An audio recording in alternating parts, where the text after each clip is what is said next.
hindi na hindi na ako papayag maging artista ang anak ko.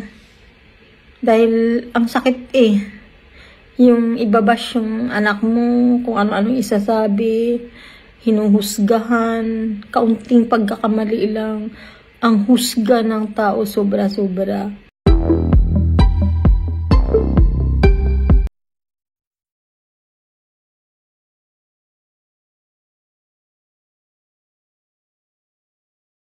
Di na nakatiis at nagsalita na ang isa sa mga kaanak ng aktor na si Anthony Jennings. Ipinagtanggol nila ang kaanak sa mga pangbabatikos na inaabot nito ngayon sa social media sa Facebook post ng isang nagngangalang Marilyn Olofsson na nagpakilalang tita ni Anthony Jennings ay nanawagan siya sa publiko na tigilan na ang pangbabash sa pamangkin. Mabuting bata di umano ito at matulungin sa magulang. Mensahe pa niya sa pamangkin na lakasan pa nito ang loob at lilipas din ang mga pagsubok na pinagdaraanan nito sa kasalukuyan. Parang di mababayaran ng pera ang masakit na pangbabash. Hindi pala ganun kadali maging artista. Kaunting pagkakamali lang husgahan ka na. Ako nanay, mga anak ko gusto mag-artista, di ko papayagan. Laban lang pamangkin ko. Alam ko malalampasan natin lahat to, tandaan mo Diyos lang ang pwedeng humatol. Lahat ng tao pwede magkamali, andito kami na pamilya mo sumusuporta sa'yo. We love you, Anthony. Iginiit din ng ginang na walang kasalanan si Anthony at Maris, kundi ang mahalin ang isa't isa.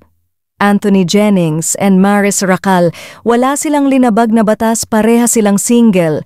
May karapatan sila gawin kung ano gusto nila. Samantala sa comment section, sinabi ni Marilyn na kinokontrol ni Jam ang pera ni Anthony at umabot pa sa punto na si Jam na ang nagdedesisyon umano kung magkano ang pera na ibibigay ng aktor sa kanyang ina. Ayon sa kanyang post, dinamay niya si Maris dahil sa selos. Lahat ng ipartner kay Anthony pinagseselosan ni Jay at pagdating sa pera ni Anthony, siya ang nagkontrol magkano lang ang ibigay sa mama ni Anthony, said Marilyn. Si Anthony bata pa, matanda na si Jam. Kung gusto man ni Anthony kay Maris, walang panloloko doon. Hindi pa sila kasal ni Jam. Alam ko kung gaano kagahaman sa pera si Jay. Mismo mama ni Anthony tinitipid niya. Minsan hindi makakain, papasok na lang sa school mga kapatid ni Aunt dahil si Jay ang nagkontrol. Magkano lang ibigay sa mama ni Anthony? Bata pa si Aunt. Matanda na si Jam, nakadaming BF na siya bago nakilala ni Anthony. Hello mga palangga.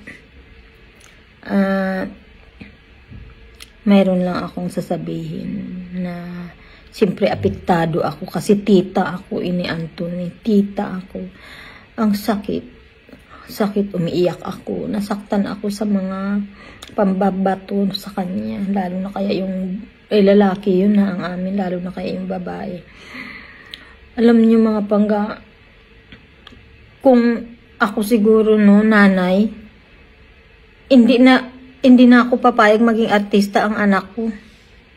Dahil ang sakit yung ibabash yung anak mo, kung ano-ano isasabi, hinuhusgahan, kaunting pagkakamali lang, ang husga ng tao sobra-sobra.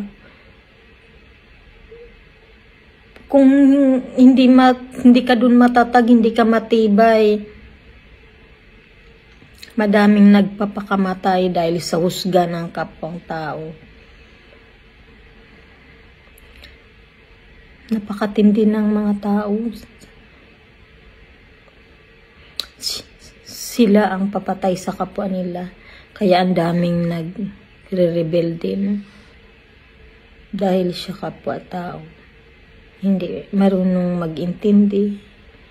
Hindi mag-adjust. Nagkamali silang tatlo sila nagkakasala. Hindi lang isa, hindi lang dalawa.